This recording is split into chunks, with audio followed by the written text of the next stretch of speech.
Welcome to lyre shop. ఈ వారం మన గెస్ట్ చిన్న వయసులోనే సంచలనమైన కేసులు వాదిస్తున్న యువ న్యాయవాది. పేరు Rachakonda Praveen, advocate, Warangal court.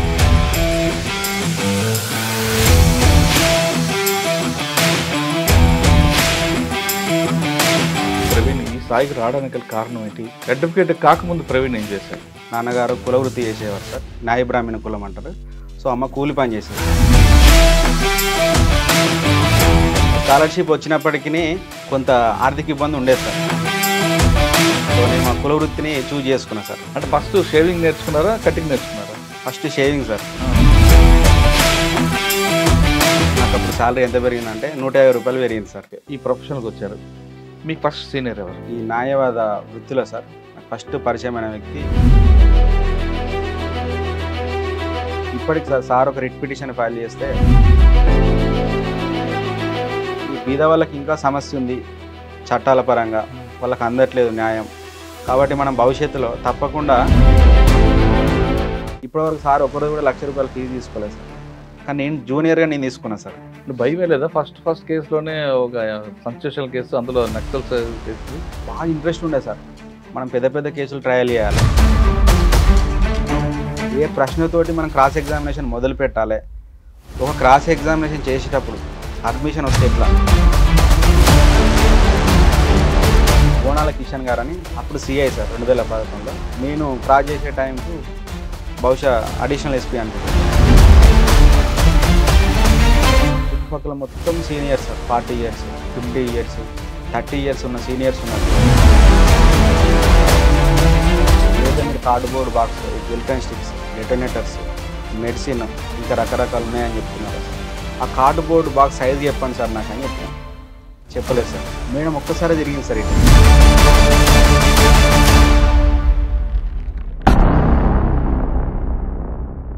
Welcome to lyre shop. ఈ వారం మన గెస్ట్ చిన్న వయసులోనే సంచలనమైన కేసులు వాదిస్తున్న యువ న్యాయవాది. పేరు రాచకొండ ప్రవీణ్, అడ్వకేట్, వరంగల్ కోర్టు. ప్రవీణ్ గారు కుల వృత్తి ఒకటి, ఆ వృత్తిలో పనిచేస్తూ తర్వాత లా చదివారు.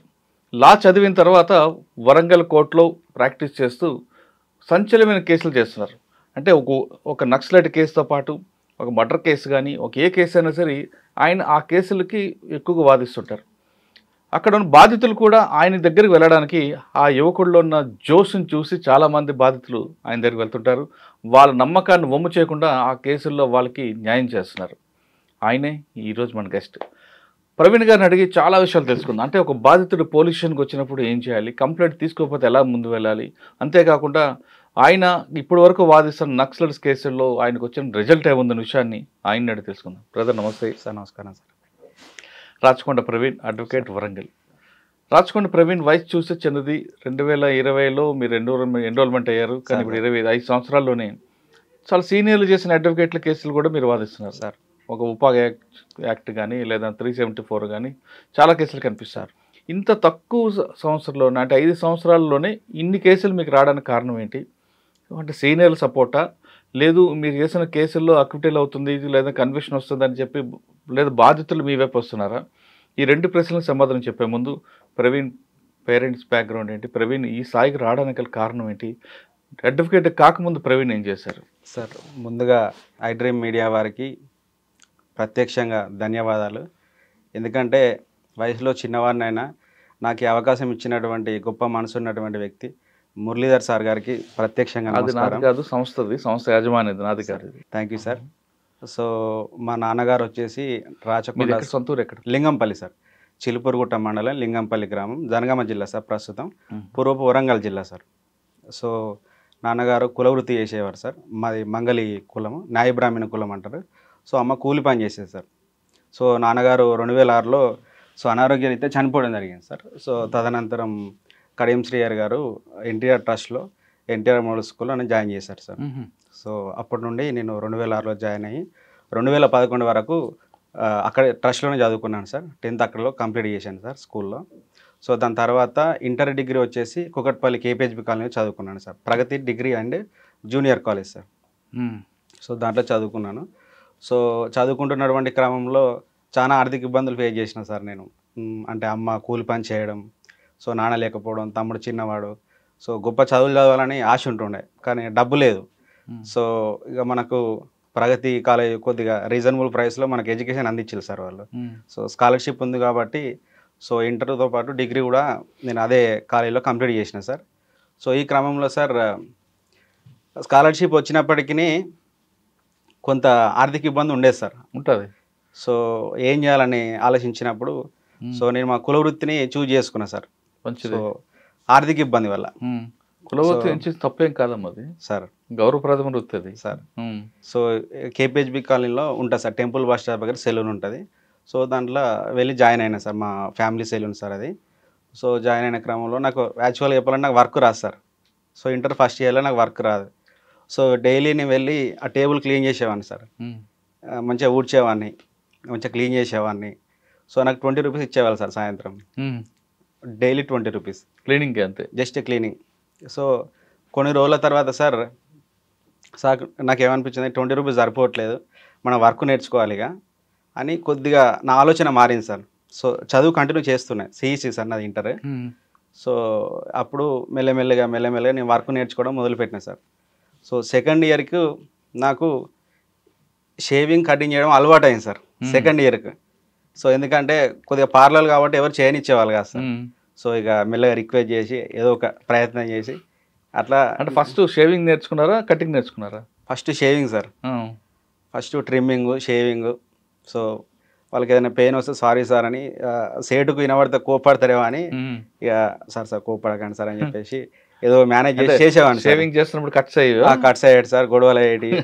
పాపం వాళ్ళు కూడా కొద్దిగా అడ్జస్ట్ అయ్యే వాళ్ళు ఉన్నారు కొంతమంది. సరిగా అట్లా జరిగింది సార్. సో సెకండ్ ఇయర్లో నేను వర్క్ నేర్చుకున్నాను సార్. ఇక అంటే బేసిక్స్ కంప్లీట్ అయింది సార్. బేసిక్స్ అంటే ఏంటండి? అంటే షేవింగ్ సార్, ట్రిమ్మింగ్, మంచిగా మీసాలు మీలాగా మంచిగా ఇట్లా షార్ప్గా సెట్ చేయడం, మంచి హెయిర్ కట్, ఆ ఫేస్కి తగ్గట్టు కటింగ్ చేయడం నేర్చుకున్నాను సార్ నేను. ఇప్పుడు ఒక కస్టమర్ వచ్చి కూర్చున్నప్పుడు అసలు తనకు ఏ విధంగా తను సెటప్ ఉండాలని తనకు తెలియదు. అంటే ప్రొఫెషన్ పరంగా చెప్తున్నాను సార్. మన ఒక నాయి బ్రాహ్మణ అంశానికి సంబంధించి. సో పాపం కస్టమర్ తెలియదు, మంచి హెయిర్ ఉంటుంది, తనకి మంచిగా కటింగ్ చేయాలి. సో వచ్చిన కటింగ్ చేయమంటాడు, కానీ ఎట్లా చేయాలంటే ఎట్లా చేయించుకున్నా తనకు తెలియదు. సో నేను మంచిగా సెట్ చేసేటోండి ఇక. ఎందుకంటే రెగ్యులర్గా చూడడం, ఫస్ట్ ఇయర్ చూసిన సార్, సెకండ్ ఇయర్ కూడా చూసిన. సెకండ్ ఇయర్ లాస్ట్లో వచ్చింది నాకు అవకాశం నా సొంతంగా చేయడానికి. అట్లా చూసి ఇక మెల్లిమెల్లి చేయడం నేర్చుకున్నా సార్. నేర్చుకున్న తర్వాత సార్ నాకు అప్పుడు శాలరీ ఎంత పెరిగిందంటే 150 రూపాయలు పెరిగింది సార్ రోజుకా? ఆ రోజుకు 150, 20 రూపాయల నుంచి 150 రూపాయలు పెరిగింది సార్. సూపరా. సో మళ్ళీ నేను సండే మొత్తం వర్క్ చేసేవాడిని సార్. 7కు సెలూన్లో ఉంటే రాత్రి 10 అయ్యేది సార్. మధ్యలో బ్రేక్స్, లంచ్ తీసేసి సార్ మొత్తం సెలూన్లోనే ఉండేవాడిని. మ్యాగజైన్ మాత్రం తప్పకుండా చదివేవాడిని సార్. ఈనాడు, ఆంధ్రజ్యోతి, సాక్షి, సండే మ్యాగజైన్స్ ఉంటాయి కదా సార్. రోజుకొక చరిత్ర వస్తుంది అలా, మంచిగా వాళ్ళు ఎట్లా పైకి వచ్చిళ్ళు. అందులో ఇళయరాజా కానీ, ఒక రెహమాన్ కానీ, ఒక కర్పూరి ఠాకూర్ కానీ, ఇట్లా ఒక పుంజాల శివశంకర్ కానీ. సో ఇట్లా అందరి జీవిత చరిత్రలు వచ్చాయన్నమాట.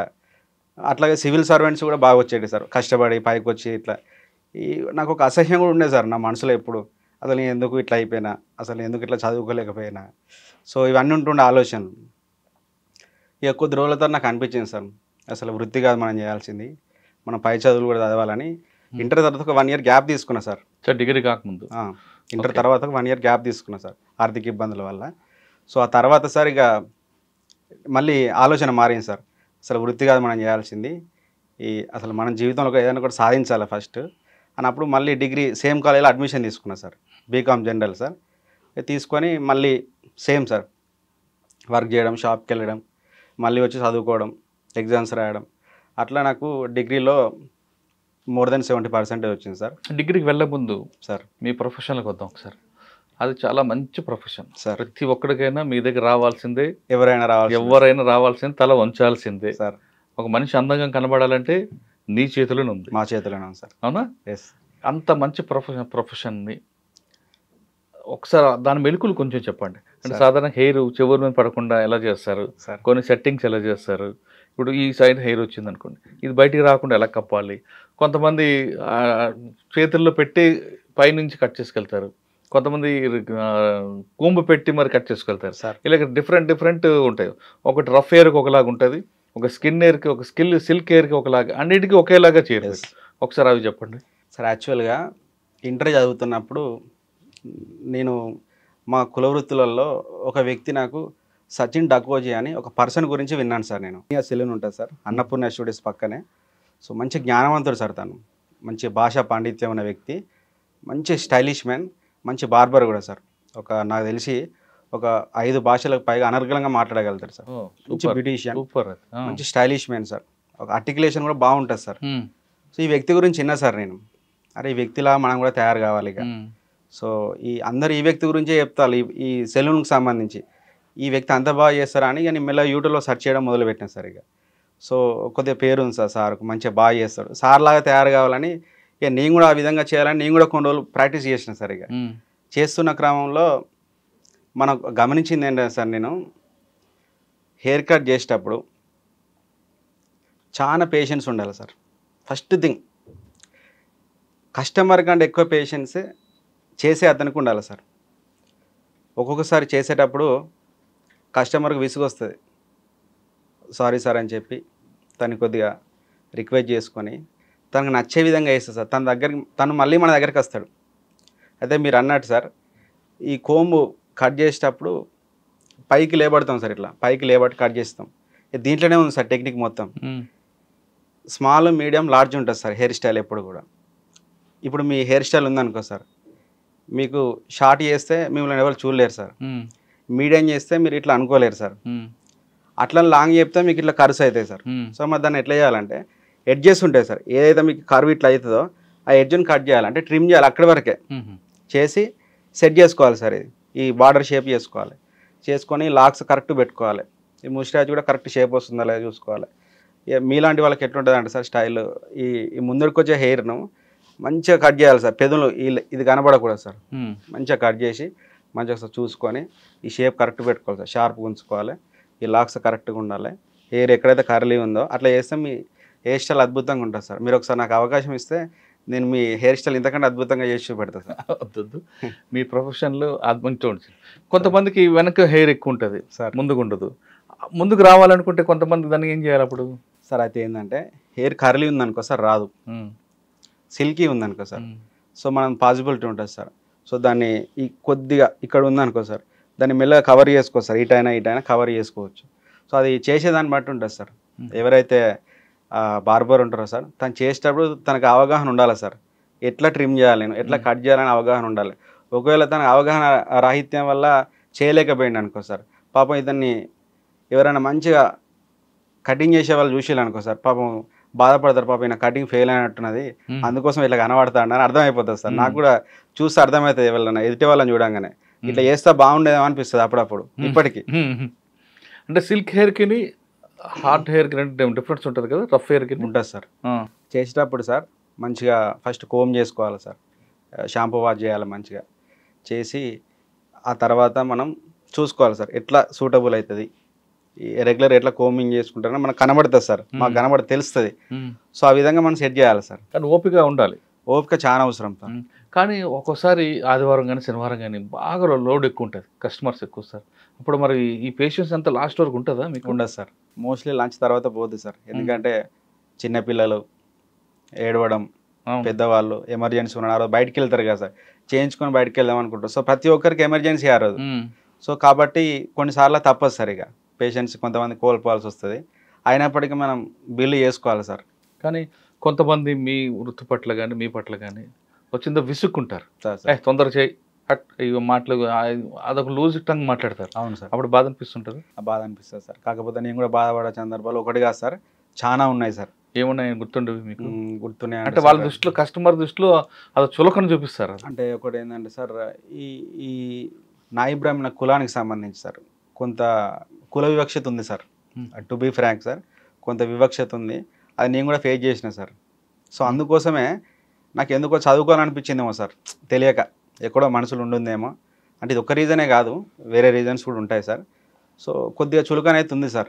ఎందుకు అదే అన్న, ఎందుకు చులకనని అంటే దానికి కులమే సార్ ప్రధానమిగా. ఓకే, ఇప్పుడు మీ కుల వృత్తిని మీరు ప్రేమిస్తారు సార్. కానీ ఇప్పుడు ఆ అంటే మీ నాన్నగారు మీ తాతగారు జనరేషన్ కాకుండా మీ జనరేషన్ తర్వాత అది కొంచెం కార్పొరేట్ స్టైల్లోకి రావడం సార్, కొత్త వేరే వేరే కులాలు కూడా అందులోకి రావడం, వాళ్ళు ట్రైనింగ్ తీసుకోవడం, బ్యూటీ సెలూన్ అని పెట్టడం, ఇటువంటి కల్చర్ వచ్చింది, కార్పొరేట్ కల్చర్.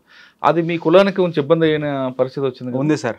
నేనే అట్లా ఫేస్ చేసిన సార్ ఒకటి. నేను డిగ్రీ చదువుతున్నప్పుడు సార్ ఒక సెలూన్ కూడా పెట్టిన సార్ నేను. ఇట్లా ఈ పని చేయడం సగం సగం తీసుకుంటే 500 చేస్తే మనకు సాయంత్రం 250 ఇస్తారు సార్. ఆటో ఛార్జెస్ 50 రూపీస్ వెళ్ళిపోతాయి సార్.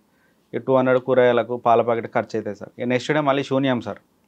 మళ్ళీ బ్రతకడం, మళ్ళీ పని చేస్తేనే రన్ కావాలి. సో అమ్మకు వచ్చే శాలరీ ఆల్మోస్ట్ ఒక 1000 రూపాయలు, 1500, 2000 ఉంటుంది సార్. సరిపోకపోవడం. అమ్మ రెమెడీ హాస్పిటల్లో వర్క్ చేసేది సార్. కేపీహెచ్బి కాలనీ మెయిన్ రోడ్కి ఉంటుంది సార్ రెమెడీ హాస్పిటల్. సో దాంట్లో ఆయాగా వర్క్ చేసేది సార్. సో ఇద్దరం అట్లా ఇక చేదోడు వాదోడుగా కుటుంబాన్ని ముందుకు తీసుకెళ్ళాం సార్. అంటే మీ వృత్తికి మంచి షాప్ పెట్టుకుని నడిపే టైంలో ఈ కార్పొరేట్ కల్చర్ రావడం, బ్యూటీ సెలూన్ అని బోర్డు పెట్టడం వల్ల మీ వృత్తికి ఏమైనా ఇబ్బంది పడిందా? ఇబ్బంది పడింది సార్. ఎట్లా ఇబ్బంది పడిందంటే సార్, నాయి బ్రాహ్మణ దగ్గర డబ్బు లేదు సార్, పని ఉంది సార్. సో కార్పొరేట్ సెక్టర్ దగ్గర డబ్బు ఉంది, పని లేదు. అంటే వాళ్ళ దగ్గర ఎక్స్పర్ట్స్ లేరు సార్. కాబట్టి వాళ్ళు ఏం చేసేయాలంటే సార్, వీళ్ళని రిక్రూట్ చేసుకుంటున్నారు సార్. 10,000 బదులు 20,000, so 30,000 based on efficiency of the candidate. ఆ వర్క్ ఎవరైతే బార్బర్గా చేస్తున్నారో సార్, వాళ్ళ ఎఫిషియన్సీని బట్టి, వాళ్ళ కెపాసిటీని బట్టి, వాళ్ళ మోడ్ ఆఫ్ స్టైల్ని బట్టి వాళ్ళు కొనుక్కుంటున్నారు సార్, పర్చేజ్ చేసుకుంటున్నారు. సో కాబట్టి ఏమైందంటే వీళ్ళకు సెల్ఫ్గా వీళ్ళొక పెద్ద మంచి బ్యూటీ పార్లర్ పెట్టి రన్ చేసుకోలేనటువంటి పరిస్థితి ఉంది సార్. ఇప్పుడు అందరూ చేస్తున్నారు సార్. మనం చాలా వార్తలలో చూస్తుంటాం సార్. అన్ని పెద్ద పెద్ద ఆర్గనైజేషన్స్ అన్నీ కూడా బ్యూటీ పార్లర్స్ చాలా పెట్టి ఇప్పుడు రన్ చేసుకుంటున్నారు సార్. ఒక విధంగా చెప్పాలంటే ఈ నాయి బ్రాహ్మణ వృత్తి కేవలం గ్రామానికి పరిమితమైంది సార్. సిటీలలో కొన్ని కాలనీస్కే సార్, కేబీహెచ్బి కాలనీ కానీ, పంజాగుట్ట కానీ, ఇట్లాంటి కొన్ని కాలనీస్కి మాత్రమే సెలూన్లు ఉండిపోయినాయి సార్. వీళ్ళు పార్లర్గా అభివృద్ధి కాలేదు సార్ ఇంకా. సో అది ఒక పెద్ద డ్రాబ్యాక్ సార్. ప్రైవేట్ సెక్టర్ వల్లనే చాలా నష్టం జరిగింది సార్. సో గవర్నమెంట్ సబ్సిడీ ఇస్తాను సార్, ఏదో కరెంటు బిల్ ఏదో, అది ఈ మధ్య కొంతకాలం నుండి సార్. సో దానివల్ల కూడా పెద్ద లాభం ఏం లేదు సార్. కానీ మీ వృత్తిలో మంగళవారం నాడు సెలవు ఎందుకు పెడతారు సార్? టు బీ ఫ్రాంక్, అది ఒక రోజు సెలవు కోసం సార్, అంతే. ఆచారం ఏం లేదు దాంట్లో, ఏం లేదు సార్. జస్ట్ ఒక రోజు సెలవు కోసం అంతే. అంతే కదా. వారం రోజులు నిరంతరం పని కాదు సార్. 12 వరకు కస్టమర్ వస్తే సార్ 12 వరకు ఇవ్వాల్సిందే సార్. పాపం మళ్ళీ ఎందుకు ఇబ్బంది పెట్టడం అనేది ఒక గొప్ప గుణం ఉంటుంది సార్ ఈ కులవృత్తి చేసే వాళ్ళ దగ్గర. తను వచ్చిండు కదా, సరే నేను షాప్ క్లోజ్ చేస్తున్నా సార్, చేయని ఎవరు అన్నారు సార్. ఇప్పటికీ చేస్తారు సార్, పాపం కొద్దిగా లేట్ అయినా కానీ చేస్తారు. కానీ మంగళవారం నాడు సెలవు పెట్టారు, కానీ కార్పొరేట్ సెక్టర్లు మంగళవారం కూడా ఓపెన్ చేస్తుంటారు సార్. దానివల్ల ఇబ్బంది అవుతుంది కదా మీకు సార్? నేను కూడా అదే, నేను పార్లర్ పెట్టినప్పుడు ఏం చెప్పినంటే సార్, సెలూన్ పెట్టినప్పుడు మనం మంగళవారం క్లోజ్ చేయకూడదు, 7 days వర్క్ చేద్దాం మనం కూడా. సో మనం కూడా కొంత డబ్బును సమీకరించుకొని మనం కూడా మంచిగా వర్క్ నేర్చుకొని వాళ్ళలాగా సెలూన్స్ పెట్టి సర్వీస్ ఇవ్వగలిగితే మనం కూడా గొప్ప సెలూన్స్ పెట్టవచ్చు, గొప్ప పార్లర్లు పెట్టవచ్చు, మంచి గొప్ప స్థాయికి ఎదగవచ్చు అని నేను చెప్పిన సార్. అప్పుడు చెప్తే దానిలో ఒక అతను ఏం చెప్పిందంటే, నువ్వు రాజకీయ నాయకుడుగా ఈ మాటలను అక్కడ సరిపోతాయి, మేము కష్టపడల్లో మేము అని. ఇప్పుడు ఒకవేళ మంగళవారం మీరు అన్నట్లుగా ఓపెన్ చేసి సార్ సెలవు ఒక రోజు ఒకరు మార్చుకుంటే సరిపోద్ది కదా. షాపు 24 hours మన 365 నడుస్తుంది సార్. మంగళవారం తీసుకునే వ్యక్తి బుధవారం పనిచేస్తారు, బుధవారం తీసుకుని అయితే మంగళవారం పనిచేస్తాడు. ఆల్టర్నేట్ పెట్టుకోవచ్చు కదా. చేసుకోవచ్చు సార్. కార్పొరేట్ సెక్టర్ ధీటుగా ఇప్పుడు కొంతమంది ఫాలో అవుతున్నారు సార్. రియలైజేషన్ వచ్చింది సార్, మార్పు వచ్చింది. సో ఒక రోజు వర్క్ చేయకపోతే మనకు ఒక షాప్ మీద సార్, ఆ రోజు కరెంటు బిల్లు, ఎంప్లాయీ శాలరీ ఇవన్నీ కలిపితే సార్ ఒక యావరేజ్గా ఒక రోజు షాప్ క్లోజ్ చేస్తుంది సార్, 10,000 లాస్ సార్ ఒక సెలవుకు. కాబట్టి ఇప్పుడు మార్పు వచ్చింది సార్, చేస్తున్నారు. అని కొన్ని దగ్గరలో మాత్రం ఇంకా మంగళవారం హాలిడే ప్రాక్టీస్ పోవాలి సార్, ప్రాక్టీస్ పోవాలి సార్. ఇప్పుడు పని చేస్తున్నప్పుడు కంటిన్యూస్గా ఎవరు చేయరు సార్. ఒక కస్టమర్ వెళ్ళిన తర్వాత మనం టర్మ్ అయిపోదు సార్, ఇంకొక అతను ఉంటాడు మన షాప్లో వర్క్ చేసేది, మళ్ళీ తను చేసిన తర్వాత మనం చేయాలి సార్. అంటే మనకు రెస్ట్ ఉంటుంది సార్. కావాలంటే మనకు లీవ్ కూడా పెట్టుకోవచ్చు సార్, వచ్చిన ఇబ్బంది లేదు. గవర్నమెంట్ జాబ్ కాదు కదా సార్. సార్ ఇంకా మన ప్రొఫెషన్ నుంచి ఇందులోకి వద్దాం, లాయర్ ప్రొఫెషన్ సార్.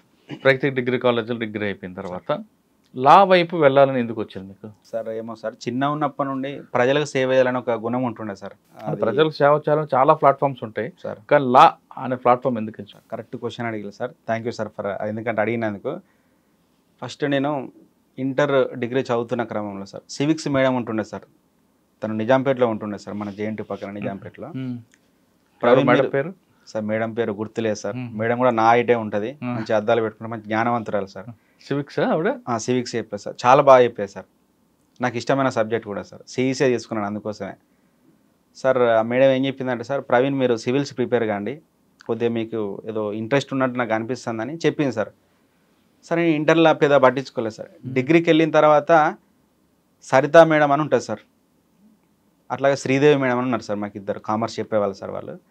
వాళ్ళు కూడా ఇదే చెప్పినారు సార్, ప్రిపేర్ కండి, పాసిబిలిటీ ఉన్నది, కొద్దిగా హార్డ్ వర్క్ చేయండి అని చెప్పారు సార్. సో నాకు ఎందుకు అనిపించింది సార్, ఒకసారి అడిగేస్తే బాగుంటుంది కదా అని. సో వెళ్ళి నేను మనకు హిమాయత్ నగర్లో సార్ బ్రెయిన్ ట్రీ అని ఒక ఇన్స్టిట్యూట్ ఉంది సార్, వెలమ భవన్ ఉంటుంది సార్, దాంట్లో ఫస్ట్ ఫ్లోర్లో ఉంటుంది సార్. సో వెళ్ళిన సార్, సార్ పాపం మంచిగా మాట్లాడింది సార్, నాకు ఒక కన్సెషన్ కూడా ఇచ్చింది సార్. సో 1,60,000 సార్ ఫీ, నా దగ్గర 1 lakh ఉంది సార్. సో ఇంకో 60,000 కావాలి సార్ నాకు. అరేంజ్మెంట్ చేసుకున్నా సార్. ఈ లోపు అక్కడ నాది బ్యాచ్ అయిపోయింది సార్, అంటే నాకు మార్నింగ్ బ్యాచ్ ఉండాలని అనుకున్నా సార్. బ్యాచ్ అయిపోయింది. సో మా ఫ్రెండ్ ప్రణయ్ అని విజన్ ఐఏఎస్ అకాడమీ అని రామకృష్ణ మఠ కొద్దిగా దగ్గరలోనే ఉంటుంది సార్. సో దాంట్లో వెళ్ళి జాయిన్ అయినా సార్. ఒక 15 days వెళ్ళిన తర్వాత అడ్మిషన్ తీసుకొని 15 days వెళ్ళిన తర్వాత సార్ నాకు ఎందుకో నచ్చలేదు సార్. ఇది కాదు మనం ఉండే ప్లాట్ఫాము, ఎందుకో మనం ప్రజలకు సేవ చేయాలి డైరెక్ట్గా. అంటే నాకు చిన్నప్పటి నుంచి డబ్బు మీద ఆశ లేదు సార్, పేదరికంతో పెరిగినా కాబట్టి ఈ కష్టాలు ఈ బాధలు ఇవన్నీ చూసిన తర్వాత సార్ సివిల్స్ ప్రిపేర్ కావాలని పోయిన వ్యక్తి నేను. కొద్ది రోజుల తర్వాత సార్ ఎందుకో నచ్చలేదు సార్. అది కారణం నా లోపం కూడా అయి ఉండొచ్చు సార్, అది నేను ఒప్పుకుంటున్నా, అది ఏదైనా అయి ఉండొచ్చు సార్. సో తిరిగి వచ్చిన సార్, వచ్చి లా సెట్ రాసిన సార్. సో అప్పుడు నాకు సీట్ వచ్చింది సార్. సో ఆదర్శ లా కాలేజ్ అని ఉంటుంది సార్, హన్మకొండల బస్ స్టాప్ దగ్గరే సార్. సో వెళ్ళి దాంట్లో జాయిన్ కావడం జరిగింది సార్. సో నా ఫస్ట్ సెమ్లో నాకు 60% ప్లేస్ సార్, లాస్ట్ సెమ్ వరకు కూడా నాకు 60% ప్లేస్ సార్. నేను యూనివర్సిటీలో చదివి ఉంటాను సార్, నాకు గోల్డ్ మెడల్స్ వచ్చేటి సార్, 2-3 గోల్డ్ మెడల్స్ వచ్చేటి. నాకు ప్రైవేట్ కాలేజ్ కాబట్టి కొన్ని రిస్ట్రిక్షన్స్ ఉంటాయి సార్, వీళ్ళకి ఇంత పర్సెంట్ అయ్యా వాళ్ళకి అంత పర్సెంట్ అయ్యా అని. సో దానివల్ల సార్ అది జరిగింది సార్. నేను అట్లా లా వెళ్ళాలనుకుని లా వైపు వచ్చిన సార్. ఈ వచ్చే క్రమంలో కూడా నేను నిజాయితీగా మీకు చెప్తున్నాను సార్, నేను ఒకటి అనుకున్నా చెప్తున్నాను సార్, మనసులో ఏ పని చేసినా ఎక్కడున్నా ఏ ప్లాట్ఫామ్లో ఉన్నా సార్ ఈ ప్రజల కోసం పనిచేయాలి, ఈ బీద వాళ్ళ కోసం పనిచేయాలి. సో అని ఇది ఎప్పుడు నన్ను వెంటాడుతుండే సార్ చిన్నప్పటి నుండి. అంటే నాకు కొద్దిగా 8th 9th నుండి సార్, ఎందుకంటే హాస్టల్లో పెరిగినప్పుడు నేను 2006లో మా అమ్మ కొని వచ్చింది సార్ షూ, నాకు బాటా షూస్. నేను 10th వరకు షూ కొనుక్కోలేదు సార్. ఇక మళ్ళీ నా ఫ్రెండ్ శరత్ అని ఉన్నాడు సార్, నా 10th క్లాస్మేట్, వాడు షూ దొంగలు ఇచ్చిన సార్. వాడు ఇప్పుడు ఇంటర్వ్యూ చూస్తే ఏమనుకుంటాడేమో సార్, వాడు షూ దొంగలు ఇచ్చి దాన్ని నేను మంచిగా పాలిష్ చేసుకొని ఆ షూ కింద నెంబర్ ఉంటుంది సార్, సైజు ఉంటుంది, ఆ సైజుని తీసేసిన నేను. వీడు మళ్ళీ నాదంటాడేమో డౌట్ వస్తుందని తీసేసి అట్లా వాడుకున్నా సార్ నేను. సో ఈ కష్టాలనే చూసాను నేను. సో బట్టలు లేకపోతే ఫ్రెండ్స్ దగ్గర తీసుకొని వేసుకోవడం, సో ఇట్లా చాలా ఉన్నాయి సార్. సో ఇవన్నీ బహుశా నన్ను ఇన్ఫ్లుయెన్స్ చేసినాయేమో సార్ తెలియకుండా. సో అట్లా ఇక ఈ ఒకలాదలకు వెళ్తే ప్రజలకు సేవ చేయొచ్చు, సో నాకు లైవ్లీ కూడా ఉంటుంది మళ్ళీ. అవును. సో అని అట్లా నేను చూజ్ చేసుకున్నా సార్. ఇక లా అనేది గ్లోబల్ ప్రొఫెషన్ ఇది సార్, దీనికి ఎండెంట్ ఉంటుంది ఉండదు సార్. అవును, ఇది ఎప్పుడు చదువుతూనే ఉంటే ఎప్పుడు జ్ఞానం పెరుగుతూనే ఉంటుంది. మిగతా ప్రొఫెషన్ అనుకోండి సార్, ఒక టైం బాండ్ ఒక ఉంటుంది, దీనికి అది ఉండదు. కాబట్టి ఈ గ్లోబల్ ప్రొఫెషన్లో ఎంత నేర్చుకుంటే అంత పైకి వెళ్తాం సార్, అంతే. ఓకే, ఈ ప్రొఫెషన్కి వచ్చారు, మీకు ఫస్ట్ సీనియర్ ఎవరు సార్? ఫస్ట్ నాకు ఈ న్యాయవాద వృత్తిలో సార్ నాకు ఫస్ట్ పరిచయమైన వ్యక్తి నిమ్మ నారాయణ గారు సార్. వారు జిల్లా జడ్జిగా రిటైర్డ్ అయినారు సార్. సో వారు నాకు పరిచయం అయినారు సార్. గనుమల జ్ఞానేశ్వర్ గారు అని మన బొజ్జతారకం సార్ వాళ్ళ ప్రియ శిష్యుడు సార్. సో తన ద్వారా నాకు నిమ్మనారాయణ సార్ గారు పరిచయం అయ్యారు సార్. సో సార్ తోటి నేను డిగ్రీలో ఉన్నప్పుడు అడిగినా సార్, నేను లా చేద్దాం అనుకుంటాను సార్ భవిష్యత్తులో అంటే. సార్ కొన్ని ఇన్పుట్స్ ఇచ్చేవాడు సార్, ఎట్లా ప్రిపేర్ కావాలి ఏంది అని చెప్పేవాడు సార్. సో నా లా అయిపోయిన తర్వాత నేను సార్ దగ్గరికి వెళ్ళాను సార్. సో సార్ అప్పటికే హైకోర్టులో ఎన్రోల్ చేసుకున్నాడు సార్, ఖాళీ కూడా ఎందుకు ఉండాలి ఇంటి దగ్గర. సో సార్ కూడా చాలా సోషల్లీ ఓరియంటెడ్ పర్సన్ సార్. ఇప్పటికి సార్ ఒక రిట్ పిటిషన్ ఫైల్ చేస్తే 15,000, 20,000, 10,000 తీసుకుంటాడు సార్ బీద వాళ్ళు ఎవరైనా వెళ్తే. సో సార్ దగ్గరికి వెళ్ళినప్పుడు సార్ నాకు ఎందుకో ఈ బీద వాళ్ళకి ఇంకా సమస్య ఉంది చట్టాల పరంగా, వాళ్ళకి అందట్లేదు న్యాయం. కాబట్టి మనం భవిష్యత్తులో తప్పకుండా బీద వాళ్ళు మన దగ్గరికి వచ్చినప్పుడు వాళ్ళు ఏదైనా న్యాయం సేవ కోసం కానీ సలహా కోసం కానీ వచ్చినప్పుడు తప్పకుండా వాళ్ళకి న్యాయం చేయాలని నేను సార్ దగ్గర నేర్చుకున్నాను సార్.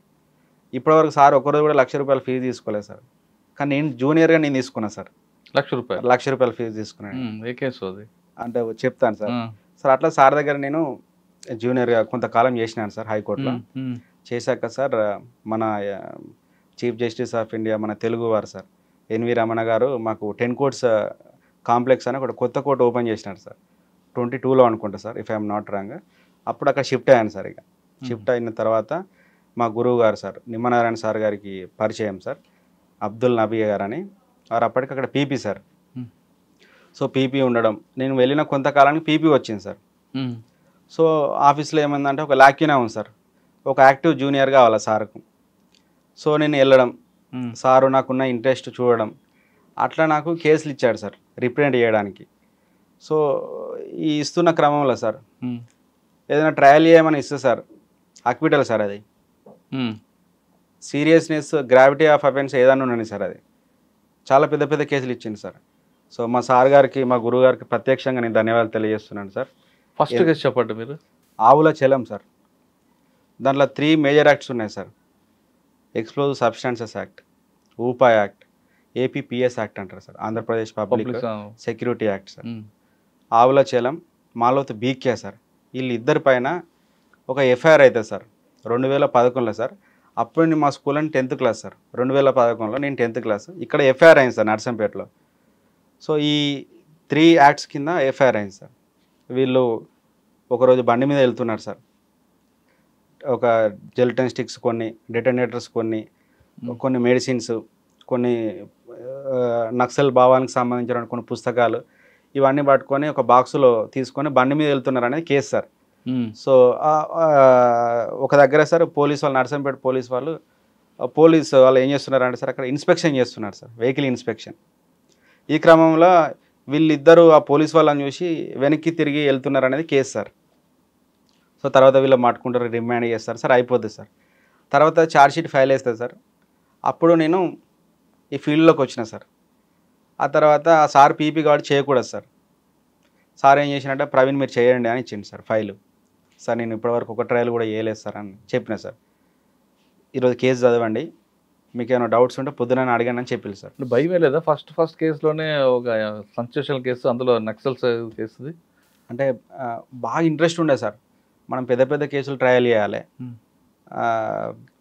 దాంట్లోనే ఉంది అసలు. కొడితే ఏను కొంపస్థలం అని అట్లే సార్. చిన్నప్పటి నుంచి అలా థాట్ ఉంటుండే సార్. టు బీ ఫ్రాంక్ అట్లా ఉంటుండే సార్ మనసు కూడా.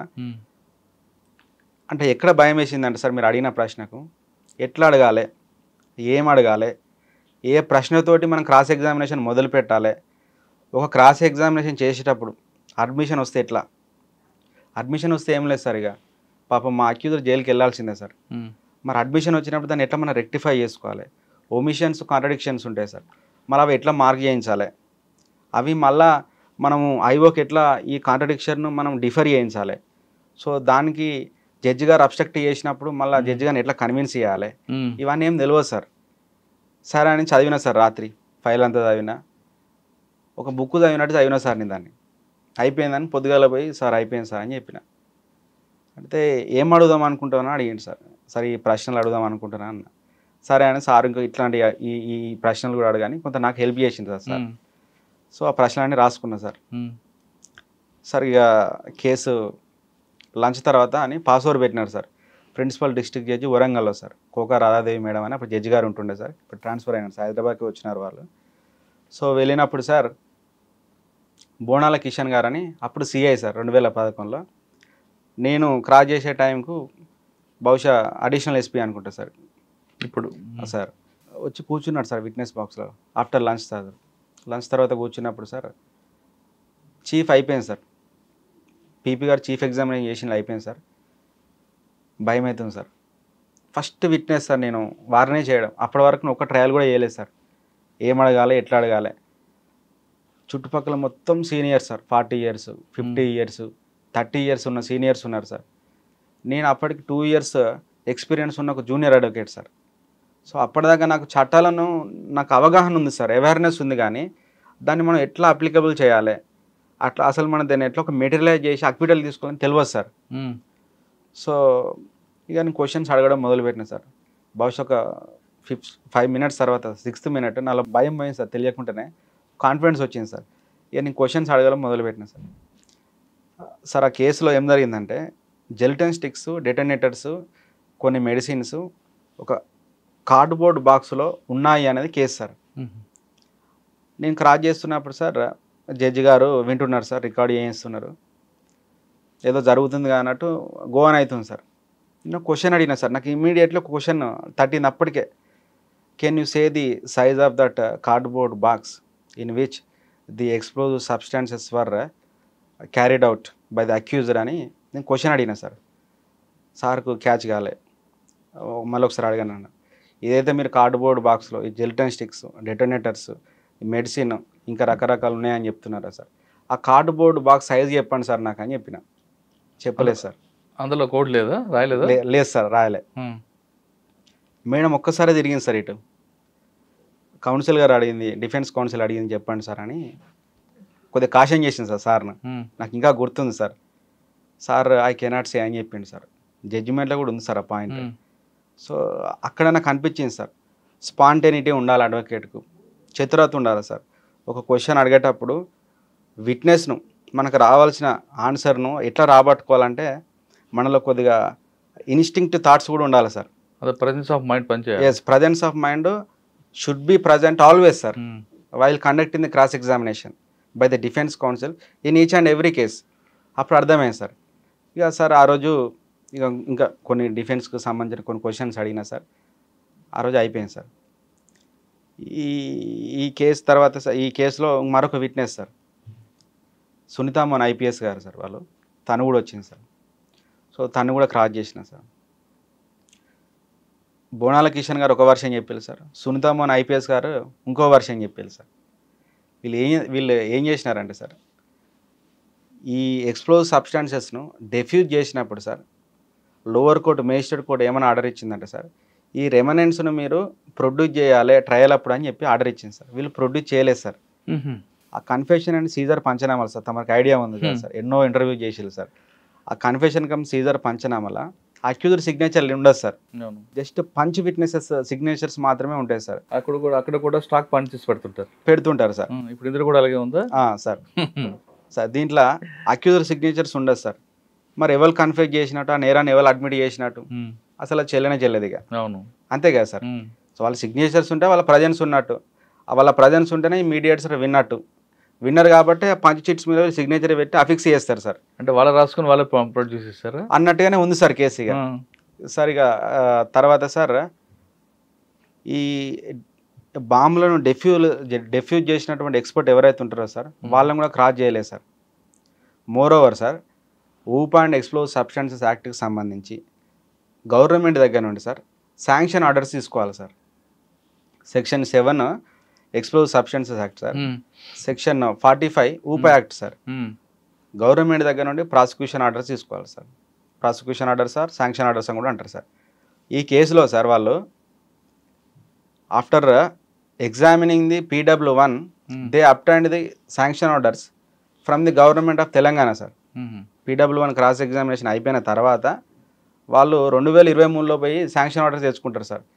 అదేంటిది అంటే వాళ్ళకి అప్పుడు తెలిసి వచ్చింది సార్, ఇన్వెస్టిగేషన్లో ఈ లాకినా ఉంది, సో దీనివల్ల రేపు కేసు అక్విటల్ అయ్యే ప్రమాదం ఉందని ఏం చేస్తారంటే సార్ వాళ్ళు అప్పుడు గవర్నమెంట్ 22లో తీసుకొచ్చింది, 2011లో ఎఫ్ఐఆర్ అయింది సార్, 2023లో తీసుకొచ్చారు సార్. శభాష్. అది ఈ క్రాస్ ఎగ్జామినేషన్ చేసేటప్పుడు అప్పుడు నాకు మొదలైంది సార్, అసలు ఈ ఊప్ యాక్ట్ ఏం చెప్తుంది, దీంట్లో ప్రొసీజర్ ఎట్లున్నది, ఎక్స్ప్లోజివ్ సబ్స్టెన్సెస్ యాక్ట్ ఏం చెప్తుంది, APPS యాక్ట్ ఏం చెప్తుంది, అసలు ఈ ఒమిషన్ అంటే ఏంటిది, కాంట్రడిక్షన్ అంటే ఏంటిది. Tahsildar Singh versus state of Uttar Pradesh 1959లో సార్ సుప్రీంకోర్ట్ ఆఫ్ ఇండియాకు జడ్జిమెంట్ ఇచ్చింది సార్. ఈ రోజు కూడా అదే ప్రామాణికమైన judgment sir. Omissions and contradictions అంటే ఏంటి అని ఒక జడ్జిమెంటే ప్రామాణికం సార్. ఈవెన్ సుప్రీంకోర్టు CJI గారు అయినా వారు ఆ జడ్జిమెంట్ చదవాల్సిందే సార్, అంత బ్యూటిఫుల్ జడ్జిమెంట్ సార్ అది. అప్పుడు సెక్షన్ 160, 161, 162, ఎవిడెన్స్ యాక్ట్ 145 ఈ సెక్షన్స్ ఎట్లా మనం కంప్లీషన్ చేసి చదువుకోవాలి, ఎట్లా ఒకదానికొకటి ఇంటర్ రిలేషన్ ఉంటుందని అప్పుడు నాకు కొంత అవగతమైంది సార్. ఈ మధ్యలో సార్ నాకు సర్దార్ సార్ అని డిప్యూటీ డైరెక్టర్ ఆఫ్ ప్రాసిక్యూషన్స్ ఉన్నాడు సార్. సో సార్ దగ్గరికి వెళ్ళి అప్పుడప్పుడు హెల్ప్ తీసుకోవడం సార్. సార్ కూడా ఎట్లా చదవాలి ఏందని చెప్పేవాడు సార్. అంటే ఈ కేసులో ఏమొచ్చింది, లాస్ట్ అక్విటల్ వచ్చిందా? లాస్ట్కి సార్ ఇది వీళ్ళు గవర్నమెంట్ దగ్గర నుండి శాంక్షన్ ఆర్డర్ తెచ్చుకుంటారు సార్, తెచ్చుకొని ఫైల్ చేస్తారు సార్. సార్ అప్పటికే 2 కోర్టులు మారింది సార్ ఈ కేసు. జ్యూరిడిక్షన్ పాయింట్ ఆఫ్ వ్యూలో మారి ప్రిన్సిపల్ డిస్ట్రిక్ట్ అండ్ సెషన్ జడ్జికి వచ్చింది సార్ కేసు. అక్కడ నుండి మళ్ళీ హన్మకొండ జిల్లా కోర్టుకు పోయింది సార్ ఫైలు. ఇది మా కోర్టుకు జ్యూరిడిక్షన్ లేదు, మీరు అక్కడనే వెళ్ళండి అని చెప్పేసి మళ్ళీ ఫైల్ ట్రాన్స్ఫర్ చేసేది సార్. మళ్ళీ మేము అక్కడికి వెళ్ళినాం సార్. వెళ్ళిన తర్వాత సార్ ఆర్గ్యుమెంట్ టైం సార్. చెప్పే క్రమంలో నేను జడ్జి గారు చెప్పిన సార్, ఒకవేళ నిజంగానే బాంబులు దొరికినప్పటికీ వీళ్ళు శాంక్షన్ ఆర్డర్స్ తీసుకోలేదు కాబట్టి ట్రయల్ వీషియేట్ చేయమని సుప్రీంకోర్టుకి జడ్జిమెంట్ ఇచ్చింది సార్. సో ఆ జడ్జిమెంట్ని సబ్మిట్ చేసిన సార్. ఈ జడ్జిమెంట్ని ఎట్లా మరి మనం పర్సూ చేయాలి, ఎట్లా స్టడీ చేయాలి, ఒక జడ్జిమెంట్ ఎట్లా అప్టైన్ చేసుకోవాలి, అసలు ఈ క్రిమినల్ జర్నల్స్ ఉంటాయి కదా సార్, అసలు దాన్ని ఎట్లా చూడాలనేది అప్పుడు నేర్చుకున్నా సార్. నేను లైబ్రరీకి వెళ్ళడం, అసలు ఈ రిలవెంట్ జడ్జిమెంట్ దొరకబట్టడం అనేది కూడా సార్ ఒక జూనియర్కి ఉండాలి సార్. అది ఒక ఆర్ట్ సార్. ఒక కరెక్ట్ కేసుకు సూటబుల్ జడ్జిమెంట్ దొరకబట్టడం అనేది గొప్ప ఆర్ట్ సార్. సో దాన్ని మెల్లగా తీసుకెళ్ళి జడ్జి గారికి ఆర్గ్యుమెంట్ టైంలో సబ్మిట్ చేసిన సార్. సో నేను చెప్పిన ప్రతి పాయింట్ సార్, నేను క్రాస్ చేసిన ప్రతి పాయింట్ కూడా జడ్జి గారు ఇచ్చిన జడ్జిమెంట్ కాపీలో సార్ ప్రతిదీ కోట్ చేసినారు sir. 1 fine day sir the case is acquitted sir. Okay. అప్పుడు సార్ అతను ఆవుల చెలం సార్. చెలం గారు ఏమన్నారు? తన సంతోషం మామూలుగా సార్. ఎక్కడున్నారు ఆయన సార్? ఇప్పుడు అంటే నర్సంపేట సార్ ప్రస్తుతం తను ఉండేది. సో ఆ విధంగా ఇంకొక కేసు చెప్పండి సార్. ఇంకో బాగా గుర్తుండిపోయాను, చాలా చేసి ఉండొచ్చు సార్, బాగా గుర్తు. ఇంకొక కేసు చెప్పండి. పుట్ల రాజయ్య అని ఒక వ్యక్తి ఉన్నాడు సార్, ఆర్టీసీ డ్రైవర్ సార్. పాపం ఇతను ఒక రోజు యథావిధిగా సార్ బస్సు డ్రైవ్ చేసుకుంటూ మెట్పల్లి డిపో నుండి మన హన్మకొండ రావాలి సార్. వస్తున్న క్రమంలో ఎల్కతుర్తి దగ్గర యాక్సిడెంట్ అవుతుంది సార్. ఆ ప్రైమరీ హెల్త్ కేర్ సెంటర్ ఉంటుంది సార్, ఎగ్జాక్ట్లీ దాని ఆపోజిట్లోనే యాక్సిడెంట్ అవుతుంది సార్. సో ఈ ఇన్ఫర్మేషన్ సార్ పోలీస్ స్టేషన్ దగ్గరే ఉండడం వల్ల అదే సాయంత్రం ఆ సిఐ గారు ఇన్ఫర్మేషన్ చేరుతుంది సార్ తనకు అక్కడ ఉన్న స్థానికుల వల్ల. సో తను ఏం చెప్తారంటే సార్ జీడీ ఎంట్రీ కూడా చేసిన అని చెప్తాడు. అదే రోజు ఇన్ఫర్మేషన్ రాగానే జీడీ ఎంట్రీ చేసినా కూడా చెప్తారు సార్. కానీ కంప్లైంట్ మాత్రం నెక్స్ట్ డే తీసుకుంటారు సార్. కంప్లైంట్ ఇచ్చిన తర్వాత ఈరోజు అఫెన్స్ అయింది సార్ సాయంత్రం.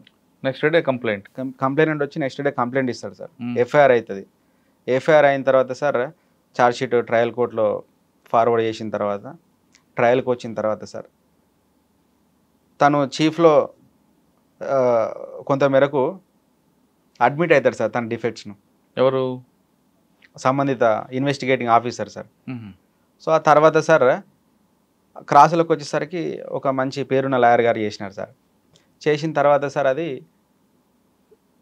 ఫోటోగ్రాఫ్స్ మీద ఆ జడ్జి గారు కన్విక్షన్ ఇస్తాడు సార్. మానవతా దృక్పథంతో పాపం నిజంగానే జరిగిందేమో అనుకుని ఇస్తాడు సార్. కానీ క్రిమినల్ అది కాదు సార్ మనం చూడాల్సింది. Benefit of doubt, beyond reasonable doubt, preponderance of probability అని ఉంటుంది sir. So section 3 and 4 of evidence act చదివితే అర్థమవుతుంది సార్ మనకు. సో ఈ వర్డింగ్స్ ఫ్రేజెస్ అంటారు సార్ వీటిని, దీనికి సంబంధించి. సో అది ట్రయల్కి వచ్చింది sir. Lower court Huzurabad trial court conviction ఇచ్చింది సార్. ఇచ్చిన తర్వాత 304A IPC sir, exactly sir, conviction వచ్చింది సార్. వచ్చిన తర్వాత ఆ సీనియర్ కౌన్సిల్ గారే అప్పీల్ ప్రిఫర్ చేసినాడు సార్. ప్రిఫర్ చేస్తే అది రీఆర్గనైజేషన్ ఆఫ్ న్యూ డిస్ట్రిక్ట్స్లో సార్ అది హన్మకొండకు వచ్చింది సార్ ఫైల్. అది కరీంనగర్ డిస్ట్రిక్ట్ కోర్టుకు వెళ్ళాల్సింది హన్మకొండకు వచ్చింది సార్. హన్మకొండకు వస్తే సార్ అది సార్ నేను చేయలేను, లాంగ్ అవుతుంది అని చెప్తే ఎన్ఓసీ తీసుకొని వచ్చింది సార్. ఒక తెలిసిన వ్యక్తి ద్వారా కేసు నా దగ్గరికి వచ్చింది సార్. నా దగ్గర కూడా ఎట్లా వచ్చిందంటే సార్ గమ్మత్తుంది సార్. ఇక్కడ ఒక మంచి సీనియర్ కౌన్సిల్ దగ్గరికి పోతే సార్ ₹1,00,000 ఫీజు, నో గ్యారంటీ అని చెప్పినాడు సార్. సో నేను అంత ఇవ్వలేనని ఆ మధ్యవర్తి నా దగ్గర తీసుకొచ్చింది సార్. కేసు చూసిన సార్ రికార్డు, నాకు ఎందుకో చేయాలనిపించింది సార్ ఆ క్షణమే. తప్పకుండా ఈ కేసు చేయాలి, ఈ కేసును మనం అప్పీల్ను సెటిసైడ్, పనిష్మెంట్ సెటిసైడ్ చేయించి ఒక గుర్తింపు పొందాలని ఒక ఇంట్రెస్ట్ మనసులో కలిగింది సార్. చదివిన తర్వాత సార్ నేను తీసుకుంటాను ఈ కేసు అని చెప్పిన. మరి ఎంత అని ఫీజు అన్నాడు సార్. అంటే మరి పెద్ద సార్కి అయితే ₹1,00,000 అని చెప్పిండు కదా, నాకు సగం ఇరాను సార్ అని నేను అన్నా. అంటే సార్ నాకు 3 ఆడపిల్లలు సార్ అని పాపం తను బాధ చెప్పిండు సార్. చెప్పిన తర్వాత రాజయ్య గారు మీకు ఎంత వీలైతే అంత ఇవ్వండి అని చెప్పిన సార్. నాకు 20,000 ఫీ అగ్రీ అయింది సార్. 4 ఇన్స్టాల్మెంట్లు ఇచ్చింది సార్ నాకు ఆ fees. 1 fine day sir appeal హియరింగ్కి వచ్చింది సార్.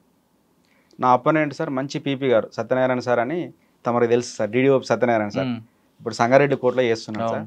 సార్ మంచి జేము సార్, మంచి జ్ఞానవంతుడు, క్రిమినల్ అంటే బాగా ఇష్టం సార్ సార్కు. సార్ స్టేట్ తరఫున సార్, సో నేను అప్పీలెంట్ తరఫున. సార్ వాదన ఏంటంటే whatever it may be, whether the accident has been occurred or not, therefore the accuser is liable for the punishment అని సార్ వాదన. నా వాదన ఏంటంటే సార్, పీడబ్ల్యూస్ 1 to 7 ఒక్కొక్కరు ఒక్కొక్క రకంగా సాక్ష్యం డిపోజ్ చేసినారు కాబట్టి మెటీరియల్ కాంట్రడిక్షన్ ఉంది కాబట్టి ఎవరి వర్షన్ నమ్మడానికి వీలు లేదు కాబట్టి బెనిఫిట్ ఆఫ్ డౌట్ అక్యూజర్కే ఇవ్వాలని చెప్పేసి నా వాదన సార్. అప్పుడు కృష్ణమూర్తి సార్ అని ప్రిన్సిపల్ డిస్ట్రిక్ట్ జడ్జి హన్మకొండ గారు ఉండే సార్, ఇప్పుడు రిటైర్డ్ అయినారు సార్. సో సార్ మధ్యలో ఒకసారి ఇంటర్ఫియర్ అయినారు సార్. సో ప్రవీణ్, ఈ కేసు ఇప్పుడు ఒక విట్నెస్ ఏమో కరీంనగర్ మెట్పల్లి నుండి హన్మకొండ వైపు వస్తుంటే ఎల్కతుర్తి హాస్పిటల్కి ఆపోజిట్లో జరిగిందని ఒక విట్నెస్ చెప్తున్నాడు. ఇంకో విట్నెస్ ఏమో ఈ బస్సు ఎల్కతుర్తి నుండి హుజరాబాద్ పోతుంటే జరిగిందనేది ఇంకో విట్నెస్ చెప్తాడు. సో దీంట్లో ఏది నమ్మాలని నన్ను అడిగింది సార్. ఇప్పుడు నేను కరెక్ట్ ఆన్సర్ చెప్తా సార్, మా క్లయింట్కు మళ్ళీ శిక్ష పడుతుంది కదా సార్, ఆ 1 year పనిష్మెంట్ అపీల్ చేస్తారు, మళ్ళీ కన్ఫర్మ్ చేస్తారు. కాబట్టి అప్పుడు నేను లైబ్రరీకి వెళ్ళి సార్ నెక్స్ట్ డే ఆర్గ్యుమెంట్స్ అప్పుడు సార్ స్పీడ్ అంటే ఏంటిదని నేను ఒక జడ్జిమెంట్ తీసుకొచ్చింది సార్, సుప్రీంకోర్టు ఇచ్చింది సార్. తీసుకెళ్ళి ఇచ్చినప్పుడు వెహికల్ స్పీడ్గా డ్రైవ్ చేస్తేనే స్పీడ్ కాదు సార్, నెగ్లిజెన్స్ ఉన్న అమౌంట్స్ టు స్పీడే సార్. ఆ జడ్జిమెంట్ ఇచ్చింది సార్.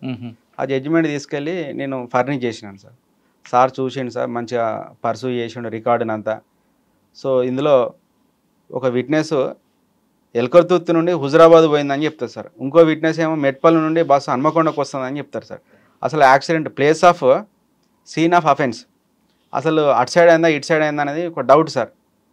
మధ్యలో బ్యారికేడ్ ఉంటుంది కదా సార్ పెద్దది, ఈ బస్సు అక్కడ యాక్సిడెంట్ అయింది మళ్ళీ వచ్చి ఇటు సైడ్ ఎట్లా హిట్ చేస్తుంది సార్ అనేది ఒక డౌట్ వచ్చింది సార్ జడ్జి గారికి. ఆ క్రమంలో సార్ ఈ జడ్జిమెంట్ బేస్ చేసుకొని సార్ బెనిఫిట్ ఆఫ్ డౌట్ అక్యూజర్కి ఇవ్వడం జరిగింది సార్. కానీ నాకు ఐవో ఇప్పుడు ఈ రూట్ రాస్తారు కదా, ఈస్ట్ నుండి వెస్ట్ అని అవేం రాయలేదా? రాసింది సార్, రఫ్ స్కెచ్ ఏదైతే ఉంటుందో sir, CDF crime details form అంటారు సార్, అది ఉంటుండగా కూడా డౌట్ వచ్చింది. ఎస్, ఎందుకు వచ్చిందంటే సార్ ఐ విట్నెస్ అక్కడ ఇటు సైడ్ జరిగిందని చెప్తున్నాడు సార్. ఆయన ఇక్కడ నుంచి చూసి ఉండొచ్చు సార్, మీరు అన్నది కరెక్టే సార్, ఇటు సైడ్ నుండి చూడొచ్చు. కానీ తను ఏం చెప్పిందంటే ఎల్కతుర్తి నుండి బస్సు కరీంనగర్ రూట్లో పోతుంది అని చెప్పిండు, హుజరాబాద్ రూట్లో పోతుంది అన్నాడు. తనేమంటాడు, లేదు లేదు బస్సు అక్కడ నుండి ఇటు వచ్చింది అంటాడు సార్. ఆయన ఎందుకు చెప్పాడు అలాగా విట్నెస్? అంటే బహుశా అవగాహన లోపమా సార్, లేకపోతే తనకు ఇట్లా చెప్తే ఏమవుతుందని తెలియకపోవడమా తెలియదు సార్, లేదా ఆర్ట్ ఆఫ్ క్రాస్ ఎగ్జామినేషన్ కూడా మనం బిలీవ్ చేయొచ్చు సార్. అలా కావచ్చు, లేదా రాస్తున్నప్పుడు విట్నెస్ రాస్తున్నప్పుడు ఐవో కూడా చెప్పాలి కదా ఈ బస్సు అన్నది. ఎస్ సార్, చెప్పకపోవడం వల్ల కూడా జరిగి ఉంటుంది. బ్రీఫ్ లోపం కూడా ఉంటుంది సార్ ఒక్కొక్కసారి. ఆ రోజు బ్రీఫ్ ఏదైనా డ్రైవర్కి బెనిఫిట్ అయింది ఆ రోజు సార్, డ్రైవర్కి బెనిఫిట్ అయింది. ఆ సందర్భంలో సార్ నేను ఒకటి గమనించిన సార్, ఒక 20,000 ఇవ్వడానికి తన దగ్గర డబ్బులు లేవు సార్, 4 ఇన్స్టాల్మెంట్లు ఇచ్చింది సార్. సో ఇచ్చిన తర్వాత కేసు అక్విటల్ అయింది సార్. పొద్దుగాల sir around 11 o'clock sir judge గారు ఒక అట్మాస్ఫియర్ని క్రియేట్ చేసింది సార్, ఇక పనిష్మెంట్ ఇస్తున్న స్టైల్లో. నాకు భయమైంది సార్. రాక ఒక అప్పీల్ వచ్చింది. ఇలా కన్విక్షన్ కనుక వస్తే నాకు తీసుకొచ్చిన కేసు ఈ వ్యక్తి నాకు మళ్ళా ఇస్తాడో లేదో. 11 o'clock కాబట్టి సార్ సీనియర్స్ అందరూ ఉంటారు సార్, ఎందుకంటే ఇంపార్టెంట్ మ్యాటర్స్ ఉంటాయి కాబట్టి పొద్దున్నే వస్తారు సార్ సీనియర్స్ అందరూ కూడా. నాకు భయం అవుతుంది సార్, సీనియర్స్ అందరు ఉన్నారు, నేను జూనియర్ అయినా సార్, లేచి నిల్చున్నా, సారు జడ్జి గారు ఇది అంటున్నాడు అది అంటున్నాడు, ఇక నాకు భయం అవుతుంది సార్. మనసులో ఒక అవకాశం ఎక్కడో ఒక దగ్గర ఒక ఆశ ఉంది సార్, నేను అనుకున్న గ్రౌండ్ మీద అక్విటల్ అవుతుందని. ఎందుకంటే 2 versions ఉన్నాయి కదా సార్, ఇటు అయిందా యాక్సిడెంట్ అటు అయిందా అనేది ప్రూవ్ కాలేదు సార్ ఇప్పటికీ. కాబట్టి ఆ ఒక్క పాయింట్ మీద వస్తే ఆ ఒక్క పాయింట్ మీదనే రావాలి సార్ అక్విటల్, ఇంకే పాయింట్ లేదు సార్ దాంట్లో. యాక్సిడెంట్ అయింది అనేది అక్కడ మన రికార్డు ఉంది సార్, ఆ ఒక్క పాయింట్ మీద రావాలని నాకు ఒక చిన్న ఆశ ఉంటుండే సార్. సార్ జడ్జి గారు ఒక 5 minutes తర్వాత సార్ ఆ జడ్జి ప్రతి పేపర్ మీద సిగ్నేచర్ పెట్టాలి సార్ జడ్జిమెంట్ మీద. అంతా అయిపోయిన తర్వాత సార్ మీ కేసు కొట్టేస్తున్నాం పో అని క్లర్క్ గారు చెప్పినారు సార్. ఇక బయటికి వెళ్ళిన తర్వాత సార్ మా అప్పిల్ అంటే బాగా ఏడ్చింది సార్, దాన్ని కవులు ఇచ్చుకొని ఏడ్చింది సార్. ఏడ్చిన తర్వాత సార్ టీ తాగుదాం సార్ అన్నాడు సార్. వెళ్ళాను సార్. వెళ్ళిన తర్వాత సార్ ఒక మాట చెప్తాం మీరు ఏమనుకోద్దని చెప్పింది సార్. ఆ పొట్ల రాజయ్య సార్ అతని పేరు, నాకు ఇంకా గుర్తుంది సార్. మీరు ఏమనుకోనంటేనే మాట చెప్తా సార్ అన్నాడు. చెప్పండి సార్ అని చెప్పిన సార్. ఆ మీడియేటర్ కూడా ఉన్నాడు సార్ నాకు కేసు తీసుకొచ్చిన అతను. సార్ ఆ బాబుకి ఎందుకు ఇచ్చిల్లు కేసు, కొత్తగా వచ్చిన ఆ బాబుకి ఎందుకు ఇచ్చిల్లు కేసు అంటే మన భాషలో అన్నారు సార్, వాళ్ళు తెలంగాణ భాషలో అన్నారు. ఏమన్నా అంటే పిల్లగానికి ఎందుకు ఇచ్చిల్లు కేసు, నిన్న మొన్న వచ్చిన ఆయన ఏం చేస్తాడు కేసు, మళ్ళీ శిక్ష పడితే ఇబ్బందిగా అని ఎవరో అన్నారంట సార్ అడ్వకేట్ గారు. అవునా అంకుల్ అని అన్న. కానీ నేను ఒకటి అనుకున్నా సార్, ఏమన్నా కానీ మీరు మాత్రమే చేయాలని ఫిక్స్ అయినా సార్. మీకు ఒకటి అనుభవం వస్తుంది, గెలిచినా ఓడినా అని తను నమ్మినాడు సార్. గెలిచిన తర్వాత సార్ ఇక ఆ టీ తాగిన తర్వాత సార్ ఇక ఈ విషయం చెప్పిన తర్వాత నేను చెప్పిన, రాజయ్య గారు తను చెప్పింది నిజమై ఉండొచ్చు, తనకు ఆలోచన కలిగింది, తను తప్పేం లేదు, నా వయసు కూడా చిన్నదే కదా, మరి అతను అనుకున్నది కూడా కరెక్టే అని చెప్పిన నేను. ఇక తర్వాత సార్ అయిపోయింది సార్. ఇంకొక కేసులో సార్ ₹1,00,000 ఫీజు తీసుకున్న కేసు ఏంటి సార్, అది ఒక మంచి బెయిల్ సార్, అది మంచి ఒక పెద్ద కేసు సార్. అది ఆల్మోస్ట్ అది ఒక ₹2.5 కోట్ల కేసు సార్. అది వాళ్ళకు ఒక బెయిల్ కావాలా సార్. సో అది వేరే వకీల్ గారి దగ్గరికి వెళ్తే చాలా హై అమౌంట్ ఫీజు చెప్పిండు సార్. సో నేను కూడా నా రేంజ్ తగ్గట్టు ఫీజు నేను చెప్పిన సార్, నాకు బుక్స్ కావాలి సార్, బుక్స్ కొద్దిగా ఆఫీస్లో తక్కువ ఉన్నాయి సార్ నాకు. సో ఏం చేయాలి మరి అని చూస్తే నాకు బుక్స్ అంటే బాగా ఇష్టం సార్.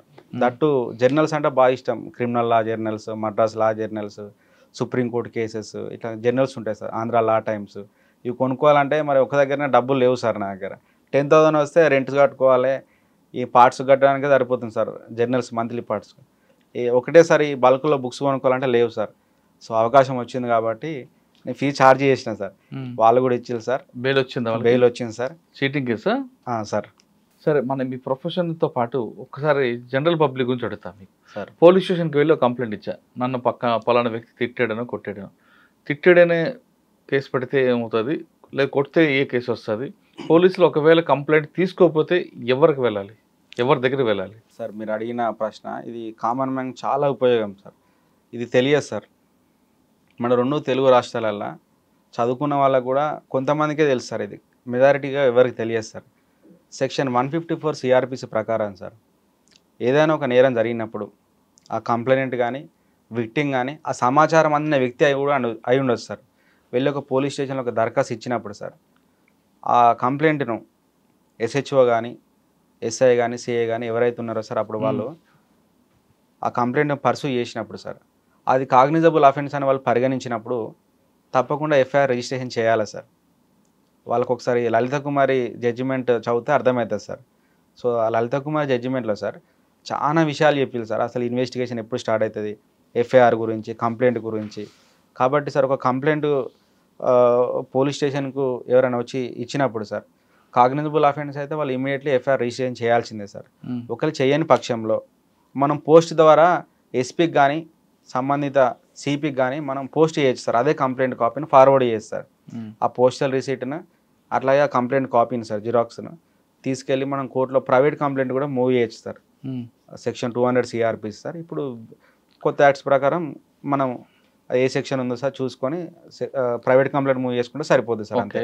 కానీ కొన్ని కేసుల్లో ఇది సివిల్ కేసు, కోర్టుకు వెళ్ళని అంటారు సార్. Yes sir. అప్పుడు ఏం చేయాలి? జనరల్గా సార్ ఈ మధ్య కాలంలో సార్ ల్యాండ్ రేట్స్ ఎక్కువ పెరిగినాయి కాబట్టి ప్రతి ఒక్కరు కూడా సార్ సివిల్ డిస్ప్యూట్ను క్రిమినల్ డిస్ప్యూట్గా టర్న్ చేసి కంప్లైంట్ ఇస్తున్నారు సార్. కాబట్టి పోలీస్ వాళ్ళు కూడా ఏం చేస్తున్నారంటే సార్, ఫీల్డ్ ఎంక్వైరీ చేస్తున్నారు, చేసి సివిల్ ఇష్యూ కాబట్టి మేము డిస్పోజ్ చేస్తున్నామని మనకు మెసేజ్ వస్తుంది సార్ ఒకటి. కాబట్టి డిస్పోజ్ చేస్తున్నారు సార్. ఒకవేళ అది నిజంగానే జెన్యూన్ ఇష్యూ అయితే వాళ్ళు అప్పుడు ప్రైవేట్ కంప్లైంట్ మూవ్ చేస్తారు. మనకు ఎప్పటికీ రైట్ అట్లనే ఉంటుంది సార్, ఎప్పుడైనా యూజ్ చేసుకోవచ్చు సార్ ప్రైవేట్ కంప్లైంట్. ఒకవేళ పోలీస్ స్టేషన్లో కేసులకి నమ్మొచ్చు కాలేదంటే మీరు అన్నట్లుగా ఎస్పీకో ఎవరికొవరికి రాయమంటున్నారు, అక్కడి నుంచి కూడా స్పందన లేదనుకోండి, అప్పుడు ఏం చేయాలి? Private complaint sir, direct private complaint move చేసుకుంటే సరిపోతుంది సార్.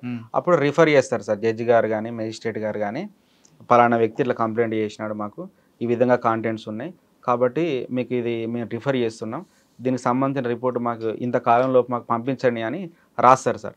ఆ సంబంధిత కానిస్టేబుల్ గారు తీసుకెళ్ళి ఎస్హెచ్ఓకి ఇస్తారు సార్. వాళ్ళు ఎంక్వైరీ చేసి నిజమైనది వెళ్తే ఎఫ్ఐఆర్ చేస్తారు సార్. ఓకే, మళ్ళీ యథావిధిగా ఛార్జ్ షీట్ ట్రయల్ అంతా మళ్ళీ నడుస్తుంది సార్. ఓకే. ఇంకొక దగ్గర బ్యాగ్ పోతే కంప్లైంట్ ఇవ్వాలా, బ్యాగ్ మిస్ అయితే కంప్లైంట్ ఇవ్వాలా? ఫోన్ పోతే కంప్లైంట్ ఇవ్వచ్చా, లేదా ఫోన్ ఎవరైనా కొడితేనే కంప్లైంట్ ఇవ్వాలి? లేదు సార్, మన ఫోన్ పోయినా కానీ కంప్లైంట్ ఇవ్వచ్చు. అది నేచర్ ఏ విధంగానే ఉండదు సార్, కానీ మన ప్రాపర్టీ మనము కోల్పోయినాం కదా సార్. సో అది క్రిమినల్ నేచర్ సంబంధించిన అఫెన్స్ అది. కాబట్టి ఎక్కడైతే పోయిందో ఆ లొకేషన్ ఉన్న జ్యూరిడిక్షన్ పిఎస్కి వెళ్ళి మనం కంప్లైంట్ ఇవ్వచ్చు సార్. కానీ బస్ స్టాండ్లో బ్యాగ్ పెట్టాను సార్, ఆ బ్యాగ్ ఎవరైనా ఎత్తుకెళ్ళిపోతే కంప్లైంట్ వస్తుంది అంటారు, కానీ బ్యాగ్ మిస్ అయ్యింది, నా వల్ల మిస్టేక్ అయింది, మిస్సింగ్ కంప్లైంట్ తీసుకుంటారా? అప్పుడు ఏం చేయాలంటే సార్, తమరు అన్నట్టు ఒకవేళ బస్ స్టాప్ కనుక అయితే సంబంధిత డిపో గారికి కంప్లైంట్ రైజ్ చేస్తా, సీసీ ఫుటేజ్ కనుక ఉంటే అక్కడ ఆ లొకేషన్లో సార్ ట్రేస్ అవుట్ అయ్యే అవకాశం ఉంటుంది కానీ సార్ తమరు అన్నట్టు మన నెగ్లిజెన్స్ని డిపార్ట్మెంట్కి అట్రిబ్యూట్ చేయలేము సార్. సార్ అప్పుడు ఏం చేయమంటారు? అప్పుడు చేసేది ఏం లేదు సార్, ఇంకా అంతే సార్. ఇక అంతేనా? మన ఎఫర్ట్స్ ఏమైనా అవకాశం ఉంటే సార్ అక్కడ మనం ఏమైనా సెర్చ్ చేయాలి, ఏదైనా కంప్లైంట్ రేజ్ చేయాలి సార్ అక్కడ, అంతే తప్ప వేరే అవకాశం లేదు సార్. ఇప్పుడు మీరు డిపార్ట్మెంట్లోకి వచ్చారు, మనకి 5 years అవుతుంది కదా సార్. సార్ 5 yearsలో అంటే ఈ కేసులు మీరు అన్నీ కూడా మీ సక్సెస్ రేట్ చెప్తున్నారు, మీ ఫెయిల్యూర్ రేట్ కూడా చెప్పండి. Yes sir. సార్ వాస్తవంగా ఇది ఎవరు చెప్పారు సార్, కానీ ఈరోజు నేను చెప్పాలని అనుకుంటున్నాను సార్. ఈరోజే కదా సార్, ఎప్పటికీ చెప్తాను లైఫ్ లాంగ్. అంటే సార్ ప్రాక్టీస్ ఏ విధంగా చేయాలనే దానికి ఎగ్జాంపుల్ సార్. నేను ఫస్ట్ చూసిన 2 ఎగ్జాంపుల్ సార్. మా సార్ పీపీ గారు కాబట్టి స్టేట్కి అగెనిస్ట్గా కేసులు చేయకూడదు సార్. ఇందాక చెప్పాను కదా సార్, నబీ సార్ అని. సో చేయకూడదు కాబట్టి సార్ దగ్గరకు ఒక మర్డర్ కేసు వచ్చింది సార్. అప్పటికే దాన్ని ఒక 3 అడ్వకేట్స్ దాన్ని ట్రయల్ చేసిళ్ళు. దాంట్లో కొన్ని అడ్మిషన్స్ వచ్చినాయి సార్, కొంత ఇబ్బందికరంగా ఉన్నది sir record. So there is possibility to get conviction sir in that murder case. So ఎక్కడ కేసు అది? వరంగల్దనా సార్? అది Regonda PS sir, Regonda PS, Jayashankar Bhupalpally జిల్లా సార్. సో గాంధీనగర్ అనే ప్రాంతంలో మర్డర్ జరుగుతుంది సార్. పల్లెబోయిన సంపత్ అనే వ్యక్తి వాళ్ళ వైఫ్ను మర్డర్ చేసినాడు అనేది ఎలిగేషన్ సార్.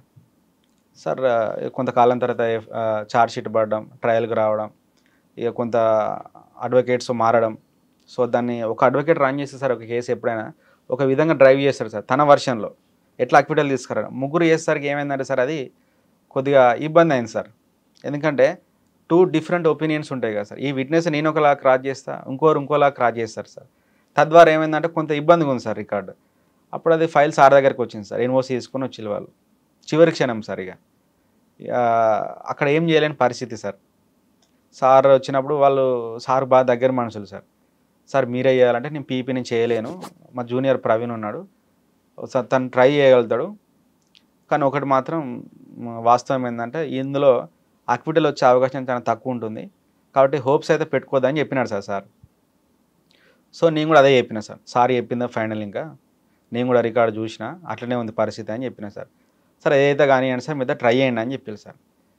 ఇక నేను రోజు బస్సులో సార్ పొద్దుగాల లేచి మంచిగా ఫైల్ అంతా చదివి జయశంకర్ భూపాలపల్లి జిల్లా కోర్టుకి వెళ్ళామని సార్. ఇక విట్నెస్లను ట్రయల్ చేయడం మొదలుపెట్టిన సార్. ఈ క్రమంలో సార్ మా క్లయింట్కి చాలా నమ్మకం కలిగింది సార్, సంపత్ అనే వ్యక్తికి. ఎంత నమ్మకం కలిగిందంటే సార్, ఫస్ట్ మీరే చేస్తేనే అక్విటల్ అయ్యామని సార్ అన్నాడు సార్ ఒకరోజు. కానీ సార్ కొంతకాలం తర్వాత శిక్ష పడింది సార్. అది నేను జీవితంలో నేర్చుకున్న గొప్ప పాఠం సార్. ఏంటంటే మనకు కెపాసిటీ ఉంటేనే ఆ కేసు నేను ట్రయల్ చేయగలను అనుకున్నప్పుడు మాత్రమే సార్ మనం ఆ కేసు తీసుకోవాలి. అదర్వైజ్ కేసు తీసుకోకూడదు సార్ ఇనిషియల్ స్టేజ్లోనే. ఎందుకంటే సార్ అతని మీద ఉన్నది ఎలిగేషన్, చేసిండా లేదని మనకు తెలియదు, కానీ అతని ఒక జీవితం, మనం చేసిన మిస్టేక్ వల్ల అతని జీవితము ఇబ్బందికరమైన పరిస్థితుల్లో ఉండకూడదు సార్. కాబట్టి మనం ఏం చేయాలి, కేసు తీసుకునేటప్పుడే రికార్డును బాగా చదవాలి సార్, సీనియర్ సజెషన్స్ తీసుకోవాలి. ఎందుకంటే సార్ ఒక జూనియర్కి జ్ఞానం ఉండవచ్చు సార్, కానీ ఒక సీనియర్కి అనుభవం ఉంటుంది సార్. కాబట్టి అనుభవం, ఈ జ్ఞానానికి అనుభవం తోడైతే సార్ చాలా గొప్ప రిజల్ట్స్ వస్తాయి సార్. ఫైల్ రికార్డు చూసిన తర్వాత మాత్రం యాక్సెప్ట్ చేయాలి సార్. ఇంకొక కేసు సార్, కరీంనగర్లో ఒక పోక్సో అండ్ రేప్ రికార్డ్ అవుతుంది సార్, ఎఫ్ఐఆర్ రికార్డ్ అవుతుంది. అది రీఆర్గనైజేషన్ ఆఫ్ డిస్ట్రిక్ట్స్లో సార్ 2022 తర్వాత మా హన్మకొండ జిల్లా కోర్టుకు ట్రాన్స్ఫర్ అయింది సార్ ఫైలు. ఆ క్రమంలో కూడా సార్ నేను ఒక రికార్డు పరిశీలించినప్పుడు, అది కూడా నా దగ్గరికి ఎన్ఓసి తీసుకొని వచ్చింది సార్, ఏదో తెలిసిన వ్యక్తి ద్వారా. దాంట్లో ఫైల్ చూసినప్పుడు సార్ మళ్ళీ అనిపించింది సార్, అబ్బా ఫైల్ కొద్దిగా ఇబ్బందిగా ఉంది, ఎట్లా చేయాలి దీన్ని అనుకున్నప్పుడు.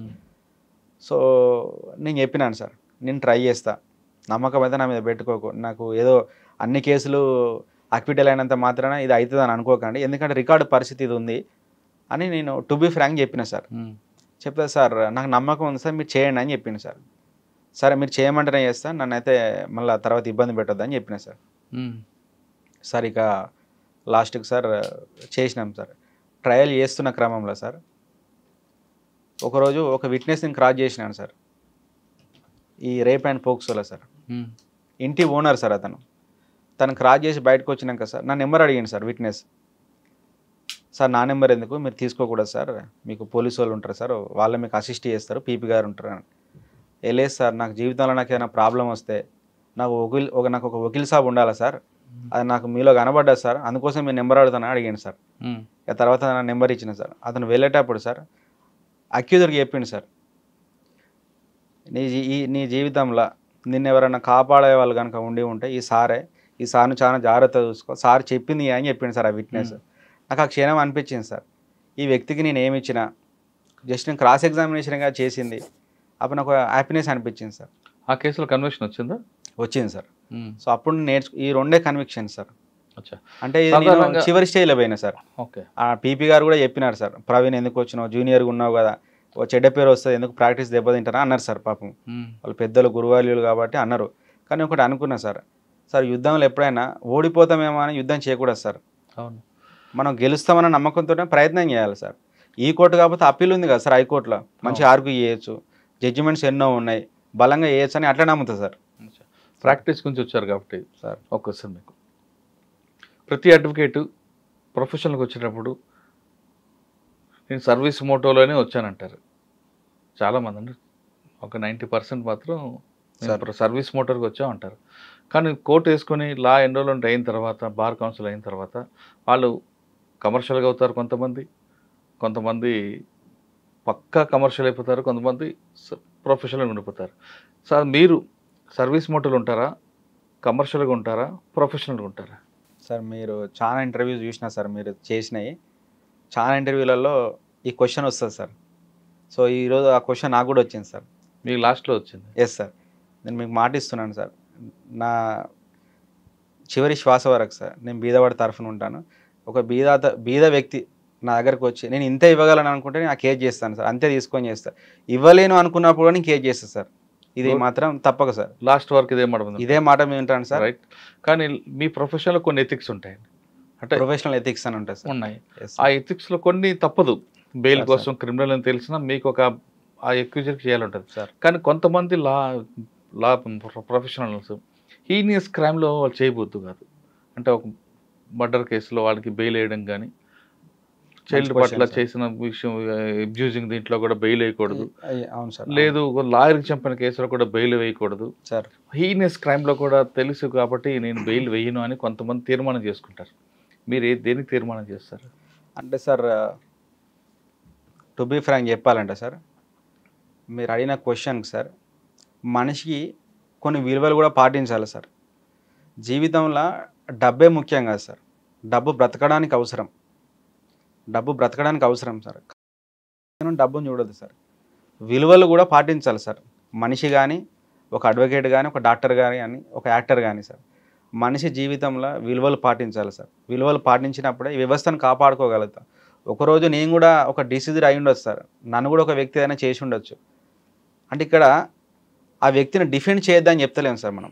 సో కాబట్టి మనకు సార్ ఆర్టికల్ 20 ఉంది, 21 ఉంది, 22 ఉంది సార్. ఫండమెంటల్ రైట్ ఉంది సార్ అక్యూజర్ తను తాను డిఫెండ్ చేసుకునే అవకాశం. కానీ కొన్ని రేరెస్ట్ ఆఫ్ రేర్ సర్కమ్స్టాన్సెస్లో సార్, రామ్ జెట్మలాని గారు చెప్తారు సార్, ఒక క్లయింట్ తన దగ్గరికి వచ్చి సార్ నా కేసు మీరే చేయాలని దృఢమైన సంకల్పంతో ఉన్నప్పుడు కొన్ని అనివార్యమైన పరిస్థితుల్లో సార్ కేసెస్ తీసుకోవాల్సి వస్తుందని చెప్తారు సార్. కాబట్టి సార్ తీసుకున్నప్పటికీ దాన్ని మనం గైడ్ చేయాలి సార్, మళ్ళీ ఎప్పుడు ఇలాంటివి చేయకూడదని, లేకపోతే విలువలతో బతకాలని కొంత చెప్పాల్సిన బాధ్యత అడ్వకేట్స్కి ఉంటే బాగుంటుందని నేను నమ్ముతా సార్. కానీ కొంతమంది ప్రొఫెషనల్స్ ఉంటారు, కొంతమంది హ్యాబిచువల్ అఫెండర్ సార్, వాళ్ళు తీసుకొచ్చి డబ్బులు ఇస్తారు మీకు ఈ కేసు నుంచి మనం బయటపడేనని. అప్పుడు మీరు ఎథిక్స్ పాటిస్తారా, లేదు నా ప్రొఫెషనల్ ప్రకారం నేను చేస్తానంటారా? సార్ నేను ఇలాంటి సందర్భం ఎదురైతే ఏం చేస్తానంటే సార్, తను ఇచ్చిన ఫీజు తీసుకొని నా చుట్టూ బీద వాళ్ళు ఎవరైతే ఉంటారో సార్ వాళ్ళకి సర్వ్ చేస్తా సార్, ఆ మనీ తీసుకొని. నేనైతే అట్లే ఆలోచిస్తాను సార్. ఎందుకంటే నేను చేయకపోతే ఆ కేసు ఇంకొక అడ్వకేట్ గారు చేస్తారు సార్. కానీ నా చుట్టుపక్కల కొన్ని ప్రాబ్లమ్స్ ఉన్న వ్యక్తులు ఉంటారు కదా సార్, ఆ మనీ తీసుకొని ఎంతో కొంత నేను వాళ్ళకి సాయం చేసినామని అవుతాను. కాబట్టి సార్ నేను సేవా దృక్పథంలో చూస్తాను సార్ ప్రతిదాన్ని, ఎంతో కొంత. కానీ కొంతమంది అడ్వకేట్లు మీ దగ్గర ఒక క్లయింట్ వచ్చారు సార్, డాక్టర్ దగ్గరికి అడ్వకేట్ దగ్గరికి వచ్చిన వాళ్ళు బాగా నమ్మి వస్తారు. డాక్టర్ దగ్గర రోగం చెప్పాలి, లాయర్ దగ్గర నిజం చెప్పాలంటారు సార్. కరెక్టే కదా? అంత నమ్మకం మీద వచ్చిన వాళ్ళని వాళ్ళ దగ్గర ఉన్న ఎవిడెన్స్ తీసుకొని వాళ్ళ ఆపోజిట్ పార్టీకి ఇచ్చే అడ్వకేట్లు కూడా కొంతమంది కనిపిస్తుంటారు సార్. అటువంటి వాళ్ళని మీరు ఏమంటారు? వాస్తవంగా అట్లా చేయకూడదు సార్. సార్ జీవితంలో నమ్మేది ఇద్దరినే సార్. ఒక వ్యక్తి హాస్పిటల్కి వెళ్ళినప్పుడు డాక్టర్ గారిని, ఏదైనా సమస్య పైన ఈ కోర్టు మెట్లు ఎక్కినప్పుడు అడ్వకేట్ గారిని సార్. సో ఇక ఈ 2 వ్యవస్థలు సార్ నమ్మక ద్రోహం కనుక చేస్తే ఇంకా వ్యవస్థ నిలబడు కష్టం సార్. అదేవిధంగా సార్ ఈ వృత్తిలో కూడా నాకున్న ఏజ్ చిన్నదే కావచ్చు సార్, నాకు అనుభవం చిన్నదే కావచ్చు, కానీ నేను కూడా గమనించిన సార్. అట్లా చేస్తే శ్రీమంతులం అవుతామేమో కానీ సార్ ఒక గొప్ప అడ్వకేట్గా పేరు తీసుకురాలేము సార్. మనం ఓకే, మనకు గొప్ప అడ్వకేట్గా పేరు తెచ్చుకోవాలనుకుంటే ఫస్ట్ మన క్లయింట్ మనం కాపాడాలి సార్. సార్ 1 రూపీ ఇచ్చినా, 10,000 ఇచ్చినా, 10 crores ఇచ్చినా సార్, మన దగ్గరికి వచ్చిన క్లయింట్ ఒక్కసారి మనం వకాలత్నామా కానీ మేమో కానీ యాక్సెప్ట్ చేస్తే చివరి వరకు సార్ మనం తన పట్టనే పనిచేయాలి, తన కేసు కొరకే కొట్టాడాలి. కానీ ఇంతకంటే ఎక్కువ ఫీ ఇచ్చిన కానీ మన అపోనెంట్ వాళ్ళతో కొల్యూడ్ అయితే ఏదో ఒక రోజు మనం సంపాదించుకున్న పేరు ప్రతిష్టలు అన్నీ కూడా సార్ తమరు ఎంతమందిని చూడలేదు సార్, అవన్నీ కూడా తిరిగి వచ్చిన చోటుకే మళ్ళీ వెళ్ళిపోతాయి సార్. సాధారణంగా మీ సీనియర్లు కానీ అంతకుముందు తరం కానీ మీ ప్రొఫెషన్లో బాధితుడు అర్ధరాత్రి ఇంటికి వచ్చి తలుపు కొడితే అన్నం పెట్టి ఆ కేసులు తీసుకుని వాదించే ప్రొఫెషన్ మీద ఫీజుల గురించి ఆలోచించారు, ఆయన న్యాయం చేయాలనే పక్షాన ఉంటారు. సో అపాయింట్మెంట్ ఫీ అటువంటి ప్రొఫెషన్ ఇప్పుడు క్రమేపీ ఏమైందంటే అపాయింట్మెంట్ స్థాయికి వచ్చింది. అపాయింట్మెంట్ తీసుకొని తర్వాతే అడ్వకేట్ని కలవాలి, కలిసిన తర్వాత అప్పుడు ఫీజుల గురించి మాట్లాడారు. కానీ ముందు అపాయింట్మెంట్ ఫీజు అనేది పెట్టారు. ఇప్పుడు మీరు అదే విధంగా ఆ బాటలు నడుస్తారా, లేదు మీ ప్రొఫెషన్ గతంలో ఏముందో ఆ ట్రెండ్ని మీరు కంటిన్యూ చేస్తారా? సార్ మీరు అన్నదానికి నేను 100% అగ్రీ అయితే సార్. నా ఆఫీస్ డోర్స్ ఎప్పుడు కూడా సార్ బీదవాడికి ఓపెన్ చేసే ఉంటుంది సార్. శ్రీమంతులు వస్తే వాళ్ళకి చట్ట ప్రకారంగా వాళ్ళని రక్షించడానికి నా మేధస్సును, నా శ్రమను, నేను పడ్డ కష్టాలకు నేను ఇతరులకు సాయం చేయడానికి నాకు కూడా కొంత రూపాయి ఉండాలి కదా సార్. అది ఉండాలి, తప్పేం కాదు. కానీ అపాయింట్మెంట్ అన్నది కొత్తగా చెప్తున్నాను సార్. కాబట్టి సార్ నేను తప్పకుండా సార్ వీళ్ళ దగ్గర ఛార్జ్ చేస్తాను సార్, రీజనబుల్ ఛార్జ్ చేస్తాను సార్. బీదా వాళ్ళ దగ్గర సార్ ఎంత ఇస్తే అంతే తీసుకుంటాను సార్. తమరన్నటువంటి క్వశ్చన్కి స్పెసిఫిక్గా ఆన్సర్ చెప్పాలంటే సార్ అంత ఛార్జ్ చేయకూడదని నా మనసులో భావన సార్. అంటే వాళ్ళ ఇష్టం సార్, అది వాళ్ళ మోడ్ ఆఫ్ స్టైల్, వాళ్ళంతా స్టాల్ వర్డ్స్ కాబట్టి తీసుకుంటారేమో సార్. కానీ నన్ను అడిగితే సార్ కేసులో ఛార్జ్ చేయ కానీ కూర్చుంటేనే డబ్బులు, జస్ట్ మీతో మాట్లాడాలంటేనే డబ్బులు అని అంటే ఇది ఎందుకో మానవీయతను ప్రదర్శించదేమో అని నా భావం సార్. కాబట్టి సార్ అపాయింట్మెంట్ ఫీ కంటే ఆ వ్యక్తి మిమ్మల్ని నమ్ముకొని వస్తాడు సార్, ఎక్కడి నుండో వస్తాడు సార్, స్టేట్స్ నుండి, ఎక్కడో జిల్లాల నుండి, గ్రామాల నుండి 100 కిలోమీటర్ దాటి వచ్చినప్పుడు సార్ మీరు అపాయింట్మెంట్ ఫీ అని అడిగితే సార్ తను తెచ్చుకున్న ఫీజే 10,000 సార్. అపాయింట్మెంట్ ఫీ మనం 20,000 10,000 పెడితే సార్ ఇక తను మనకు అసలు ఎక్కడ ఫీజు ఇస్తాడు సార్. అపాయింట్మెంట్ ఫీజే తీసుకుంటున్నారు మీరు, ఒక 10,000 20,000 lakhs తీసుకుంటున్నారు సార్. తను ఎట్లా మీ కేసుకు ఎంటైర్ కేసుని ఆర్గ్యూ చేయడానికి కానీ ట్రయల్ చేయడానికి కానీ ఎట్లా ఫీజు ఇస్తాడు సార్. కాబట్టి సార్ మనుషులను, వాళ్ళ సామాజిక పరిస్థితులను, వాళ్ళ ఆర్థిక పరిస్థితులను సార్ గమనించి ఛార్జ్ చేస్తే బాగుంటుంది సార్. ఒకవేళ రిచ్ పర్సన్స్ వచ్చిళ్ళు నిజంగానే వాళ్ళు అలిగేషన్స్ కొద్దిగా నియర్ బై ఉన్నాయి, ప్రైమా ఫేసి పాసిబిలిటీ ఉంది ఎస్టాబ్లిష్ కావడానికి అనుకున్నప్పుడు ఛార్జ్ చేస్తే తప్పేం లేదు సార్. ఓకే, ఫైనల్గా చెప్పండి సార్. చిన్న వయసులోనే మంచి మంచి కేసులు తీసుకొస్తాం, మీకు ఇంకా మంచి భవిష్యత్తు ముందు ఉంది, కానీ ఒక గోల్ ఉంటుంది మీకు, ఆ గోల్ ఏంటి సార్? ఎప్పటికైనా ఈ ప్రజలలోనే బ్రతకాలి సార్, ప్రజలతోటే ఉండాలి, ప్రజాసేవ చేయాలి సార్. అది ఒక నాయకత్వ రూపంలోన ఒక వకాలత అనేది నా మనసుకి ఇంకా నిర్ధారణ కాలేదు సార్. టు బీ ఫ్రాంక్, భవిష్యత్తులో సార్ ప్రజలు ఆశీర్వదిస్తే చట్టసభల్లోకి పోవాలని ఒక ఇంట్రెస్ట్ సార్. సో ఈరోజు నాకు మీరు గురువారిలతో సమానులు సార్. నాకు అతి చిన్న వయసులో ఈ యొక్క గొప్ప అవకాశాన్ని ఇచ్చినందుకు మీకు సార్, సంస్థకు, యాజమాన్యానికి, అన్న వాళ్ళందరికీ సార్ మనస్ఫూర్తిగా కృతజ్ఞత తెలియజేస్తున్నాను సార్. ఇప్పటివరకు సార్ నా జీవితాన్ని తెరపైకి ఎవరు ప్రదర్శించలేదు సార్. ఈ మధ్య అక్షరశక్తి అని ఒక ఆర్టికల్ వచ్చింది సార్ నా మీద. అన్నయ్య గౌతమ్ అని ఉంటాడు సార్, తమరికి ఇందాక పరిచయం చేసినాను సార్. తను ఇదంతా స్టోరీ విన్న తర్వాత తమ్ముడు నీ గురించి కొంత రాస్తే బీదవాళ్ళకు ఉపయోగపడుతుందని ఆ గౌతమ్ అనే ఇనిషియేట్ తీసుకున్నాడు సార్. సో అంతకంటే గొప్ప సార్. ఇప్పుడు మీరు నా జీవితం అనే ఒక పుస్తకం లాగా సార్.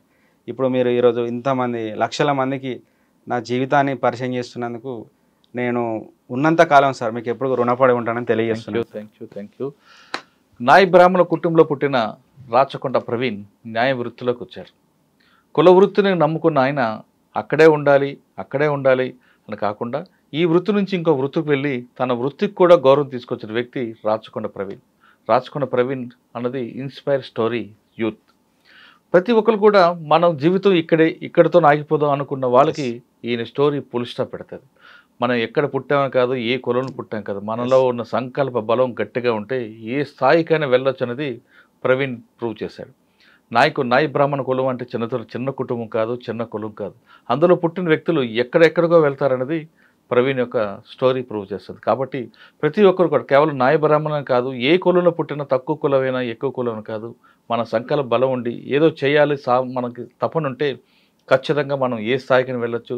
చట్ట సభల్లో కూడా మనం అడుగుపెట్టే అధికారం దమ్ము మనకుందనేది ప్రవీణ్ యొక్క స్టోరీ చెప్తుంది. ఇది రాచకొండ ప్రవీణ్తో ఎక్సలెంట్ స్టోరీ. వచ్చే వారం బాలకృష్ణ మళ్ళీ కలుద్దాం. అంతవరకు నమస్తే. Thank you Praveen. All the best. Thank you so much. ఖచ్చితంగా మంచి పైకి రావాలి. సొసైటీకి నువ్వు నీ సర్వీస్ చేయి. తప్పకుండా చేస్తాను sir. Bye. iDreams, this police diaries is something very, very valuable towards that. I must really appreciate Murali, your insights. iDreams founder and CEO Chinna Vasudev Reddy Gartoni, Muralidhar crime stories చాలా famous అయిపోయినావు.